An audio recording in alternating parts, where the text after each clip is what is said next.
Hey guys, Cameron here with Emerson Property Management. Every week I bring you tools, tactics, strategies, lessons I've learned, things that have helped me build up a sizable portfolio in about 2 years. Now manage that portfolio. Today, guys, I want to talk about notices to vacate and evictions. Now, you've probably heard me talk about this before, and you might be getting sick of hearing me talk about processes and following your processes. If you guys have been following me for a while, you know I always say one of our core values is firm but fair. We stick to our policies. There are always exceptions, always. But we do our best to say, hey, I'm sorry you lost this, or this isn't found, or whatever difficulty you're going through. If you let us know ahead of time, we can work with you. But our process is you get a late fee here, notice to vacate here, then we file the eviction. So every single time, that's not true. Majority of the times that we have not followed this process, we get bit in the ass. And we get bit in the ass so bad that it makes up, or it totally demolishes all the benefits that we receive by helping those residents out the 5 or 10 or 20 times before that. And what do I mean? We delay filing a notice to vacate, which means we delay being able to file the eviction because the tenant said they were going to pay at this later time when they got their check or what have you. So now, instead of having the eviction filed, I don't know, the next 30 days, it is now filed in the next 60 days. So from an owner's perspective, from your perspective as an owner who's managing your property, why would you want to lose 2 months of rent? That's 16.6% mathematically on an annual basis. You've lost 16.6% of your rents. No bueno, guys, gals, no bueno. So what do I want to cover today? All I want to tell you, y'all, and I want to just go over a couple steps in the eviction process, the Texas eviction process, is to make sure that you guys are following your process, whatever it is. Now, if you're in Texas, I can kind of walk you through what we do in our leases. But if you're in another state, just follow the guidelines. A lot of them have, I can't say a lot. Several have 3-day notices to vacate, some 5, some 10, some whatever. California are obviously going to be the most lenient. Texas and Ohio, the areas where we have properties, Texas predominantly, very strict laws, which is great. Still, even with the strict laws, if they're not followed to a T, then the residents can stay multiple months. And like I said, every month the resident's not there, that's 8.3% of gross rents gone, let alone the cause for damages. So when they damage the property, when they don't pay the utility bill, when you have to go in and do pest control, whatever. There's a lot of stuff that can happen over that time that can add up to significant expenses by the time you get the property back. So number one thing you need to do, in my experience, is follow your process. When you're speaking with residents, please tell them, guys, hey, I'm sorry, I know you're going through a tough time here. Rent's due on the 1st, late on the 4th. There was $75 late fee, initial late fee on the 4th. After that, it's $15 a day. What we'll do is, and what we tell them on the phone, we don't have this in any policy written down, but on the phone, we'll tell them we waive one late fee one time. We have one grace. And that's kind of our benefit, but we do not hold off on sending the notice to vacate. If they are late, then we send the notice to vacate. So we tell them that, hey, no problem, you're going to pay. You said you're going to pay Friday. Rent's due with late fees on the 1st. Friday is the 7th. So what we're going to do is on the 4th, you're going to get late fees.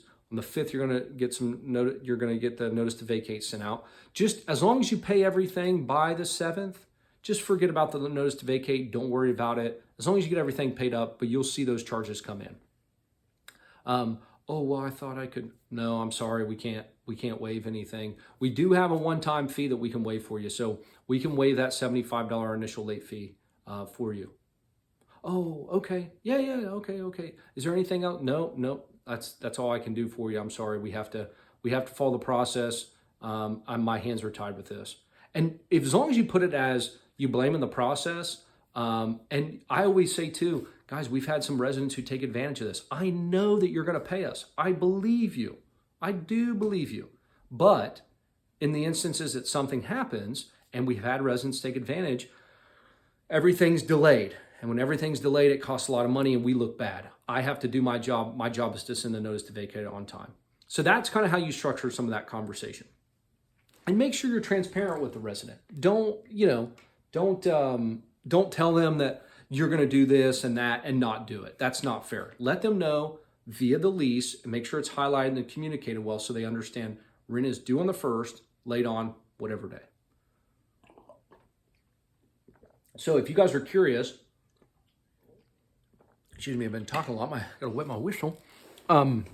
If you guys are curious, so what we do is rent is due on the 1st, late on the 4th, and with a $75 late fee and a $15 daily late fee until everything is paid. So it can start adding up very quickly, especially for rents, around $1,000, $1,200, that could add 5, 10, 15% to the gross rents pretty quickly. Now, there are some Texas Property Code stipulations around a percentage of rent that you can charge in late fees. But just for now, that's what we do. Ignore that. Most people, it doesn't fall under. Usually you got to worry about that if you're in the real low income areas, not any area where we really deal with.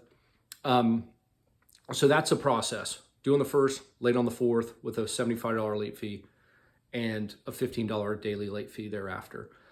Now, why did they get to the 4th? That's a very good question. That's Texas Property Code.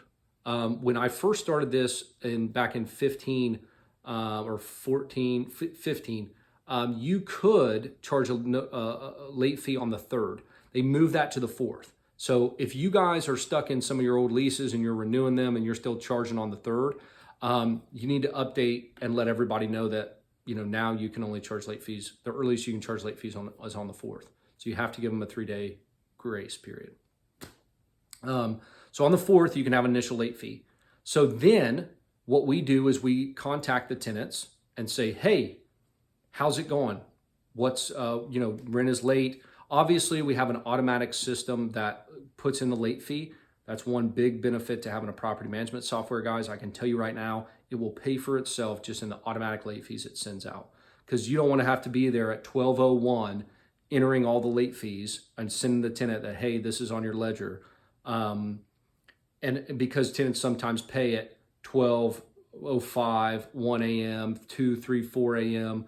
That following day. And if you don't put the late fees in, then they're acting like they don't owe them. And you might forget. So do that. Do yourself a favor. Do that. So then on the 4th, like I said, we have that. There's a $75 fee, and then we start the conversation. On the 5th, we send out the notice to vacate, especially if we haven't heard from some of the residents. We have a lot of great relationships with residents. Sometimes they go ghost and we don't hear anything. If we don't hear anything on the 5th, we send the notice to vacate. Now, in Texas, you have to send that a certain way. You can't just say in a text message, this is my notice to vacate, best of luck, okay? You have to actually deliver it via certified mail or post it on the inside of the door or exterior of the door, barring some certain stipulations. You guys can look up Texas Property Code Chapter 91 and 92 are the two Texas property codes that you want to reference. And you guys can read all about that. So on the 5th, we send the notice to vacate. That usually takes a couple days to get there. It gets there 3 days after that notice has been delivered, not sent, delivered, then we can file the eviction. So usually on or about the 10th is when that happens. Sometimes it takes, the 11th or 12th by the time they get it and we have our 3 days. And we let them know that if they contact us between the time that we tried to reach them on the 4th until we file on the 10th, they're getting a daily late fee email, so they know something's going on. If they haven't reached us, we go ahead and file.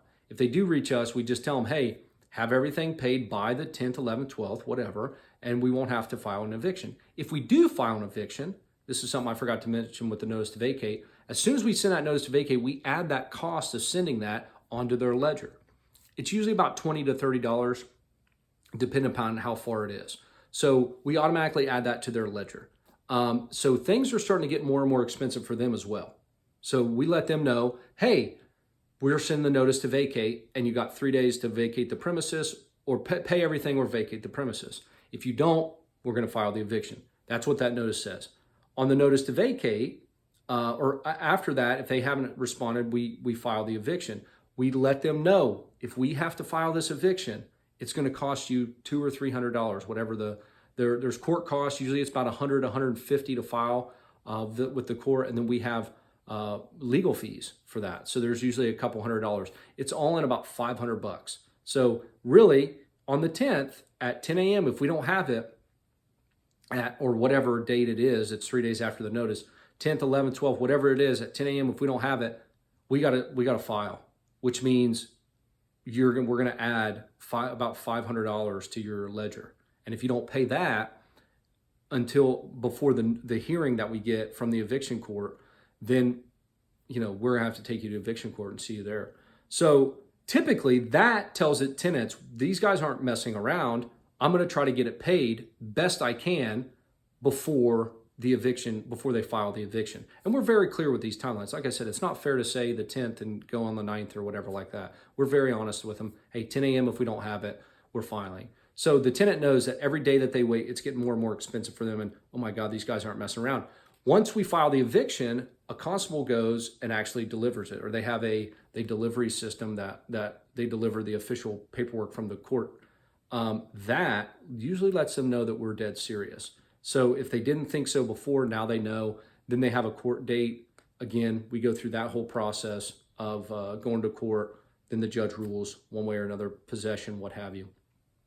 But guys, I'm telling you now, if you can clearly communicate your late fees and then clearly communicate that there are costs added for each step of the process. When we send the notice to vacate, that's adding another $20 or $30. When we have to file the eviction, that's adding another about $500. And those have to be paid up before the eviction date. They can leave. If they want to leave before the eviction date, it's unfortunate that you're going to get stuck holding the bag, but at least they're gone out of the property and you get possession of the property. So I hope that was helpful. If it was, let me know. If it wasn't, let me know. Guys, I think following your process, I know I beat this into y'all's heads and you guys are probably getting sick of hearing it, but follow your process, send your notices to vacate, file the evictions. It's not a fun process, but I guarantee you not filing it will cost you a lot more. Take care, y'all. See you next week.